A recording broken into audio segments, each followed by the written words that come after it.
शेखर विजयन भी हमारे साथ जुड़े हुए। शेखर, क्या जानकारी मिल पा रही है? सीरीज तो रद्द कर दी है अफगानिस्तान ने, ठीक है, पाकिस्तान जैसा देश खेलने लायक भी नहीं है कम से कम इस तरह की ट्राई सीरीज, जब तक कि मजबूरी ना हो, वर्ल्ड कप ना हो और ऐसा कोई कप ना हो। इसके अलावा जानकारी ये भी दीजिए शेखर कि जो ये क्रिकेटर्स की जान गई है उनके बारे में क्या खबर है? शेखर विजयन, आप ही से सवाल जी। मैंने रशीद जी सर, जी खुशबू जी, मैंने रशीद खान का स्टेटमेंट पढ़ा था। हाँ जी। रशीद खान का स्टेटमेंट पढ़ा था, उन्होंने बोला था कि उनको बहुत दुख हुआ है जो हुआ अटैक हुआ है। और अभी जो मैं सुन रहे थे, जो चौबी जी बात कर रहे थे पाकिस्तान के बारे में, अफगानिस्तान के बारे में, मुझे ये लगता है कि पाकिस्तान जो है एक एम्पायर है और ये तो होना ही, जो अटैक हुआ है बहुत ही शर्मिंदा अटैक हुआ जिसमें लोग मारे गए। और इससे स्पोर्ट्स नहीं, क्रिकेटिंग टाइज नहीं, बहुत कुछ होता है। अभी अफगानिस्तान चुप रहेगा नहीं, वो लोग भी अटैक करेंगे पाकिस्तान को। अभी आप जो देखेंगे, अभी तो ये तो वॉर, ये तो जंग जैसा मामला हो गया है जो पाकिस्तान और अफगानिस्तान में। और पाकिस्तान का प्रॉब्लम यही है कि ये बहुत सालों से ऐसे ही टेररिज्म को फैला रहा है अपने अपने देश में, और ये एक प्रॉब्लम है जो को अभी खाने वाला जी। ठीक है, अच्छा मयंक चौबे सर, आप अपनी बात भी पूरी करें जो आप बता रहे थे। और कुल मिलाकर ये जो डुरंड लाइन में जो ये संग्राम है, ऐसा लगता नहीं है कि ये अभी तुरंत तो ठीक पाएगा, it will take some time. आपने खुशबू जी, इस समय आप देखिए, ध्यान दे जाइए, जब जनरल आसिम मुनीर को बुलाया जाता है और उनको बंद कमरे में रोटी खिलाई जाती है, हाँ। तो मेरा मानना यह है कि उन्होंने रोटी के 2 टुकड़ों पर अपने देश को बेच दिया।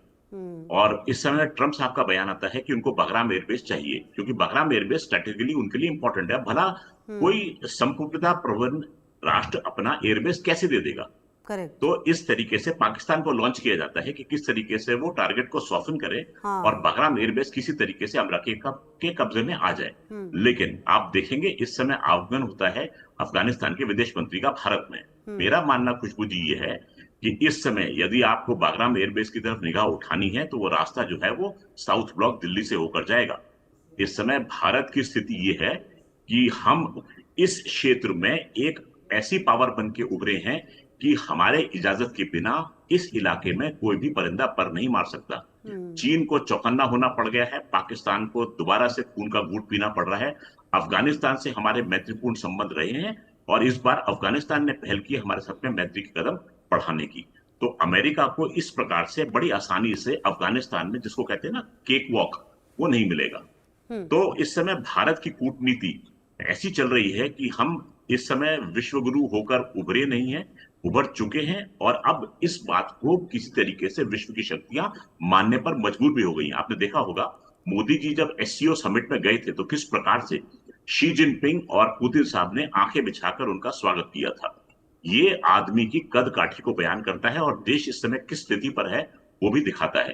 तो ये सब चीजें देखने वाली है इंटरनेशनल डिप्लोमेसी में कि हमारा देश इस समय कहाँ खड़ा है और हमें मान लेना चाहिए कि हम जो है एक स्तर पर बढ़ चुके हैं और इस स्तर पर भारत की इजाजत के बिना इस इलाके में तो कुछ भी कर पाना ना असंभव है, ऐसा मेरा मानना है। और कुल मिलाकर ये भी अब देखना होगा मयंक चौबे सर की जो स्थितियां हैं उस पर कैसे कंट्रोल जो है वो किया जाए। और कुल मिलाकर ये पाकिस्तान शायद ये सोचता है कि ट्रंप से मुलाकात करके और सऊदी अरब के साथ डील करके बाकी चीजें वो ठीक कर लेगा, वो अपने पक्ष में कर लेगा। ऐसा नहीं है संभव, क्योंकि आपके अंदर ही तमाम चीजें ठीक नहीं और वो दुनिया को नजर आ रही है। चाहे आप बलूचिस्तान से जो शुरू हुआ था कारवां, वो खैबर पख्तूनख्वा से लेकर सिंध से लेकर पीओके हर जगह फैल चुका है और आप बॉर्डर पर भी इस तरह की हरकतें कर रहे हैं। मतलब कुल मिलाकर आप एक्सपोज तो दुनिया के सामने हो ही रहे हैं। खुशबू जी, बहुत सारे कमेंटेटर्स इस बात पे बोल रहे थे कि सऊदी अरेबिया के साथ में पाकिस्तान की डील हो रखी है और सऊदी अरेबिया जो है वो कभी भारत को यहाँ पर कदम रखने नहीं देगा। मैं उन सब कमेंटेटर्स का ध्यान इस ओर आकृष्ट करना चाहूंगा कि $44 बिलियन का व्यापार भारत के साथ में सऊदी अरेबिया का है। हमारे संबंध सऊदी अरेबिया में बहुत घनिष्ठ हैं। इन संबंधों को, इस व्यापार को देखते हुए भला कोई पाकिस्तान जैसे फक्कड़ मुल्क के साथ में क्यों अपने संबंध को बढ़ाएगा? आप देख लेंगे इस समय अफगानिस्तान के साथ ही जो हुआ उसमें भी सऊदी अरेबिया ने कहीं पर भी पाकिस्तान का साथ नहीं दिया।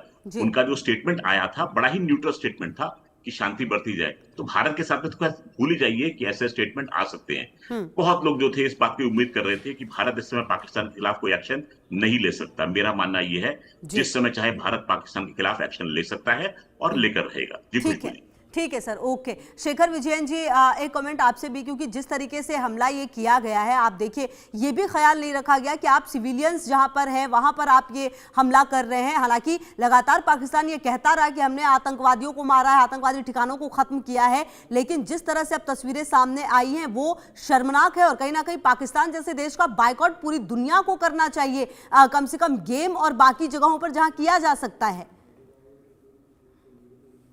खुशबू जी, आपने सही बोला। पाकिस्तान एक ऐसा देश है जो पूरे वर्ल्ड के लिए डेंजरस है, और ये इन्होंने जो किया अफगानिस्तान के साथ, ये तो बिल्कुल शर्मिंदा है।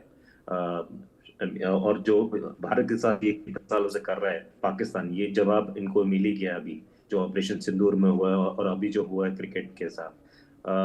हमने स्टेटमेंट पढ़ा था राशिद खान का, और जो इंडिया का जो स्टेटस है एज ए विश्व गुरु, उसे पता ही चलता कि पाकिस्तान कहाँ है।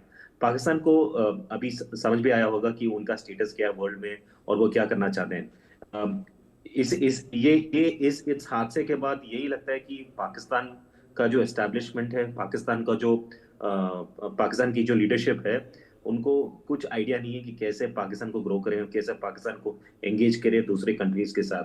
वो अफगानिस्तान के साथ लड़ाई करे और अफगानिस्तान पीछे नहीं हटेगा। अफगानिस्तान वही करेगा जो उनके लिए ठीक रहेगा।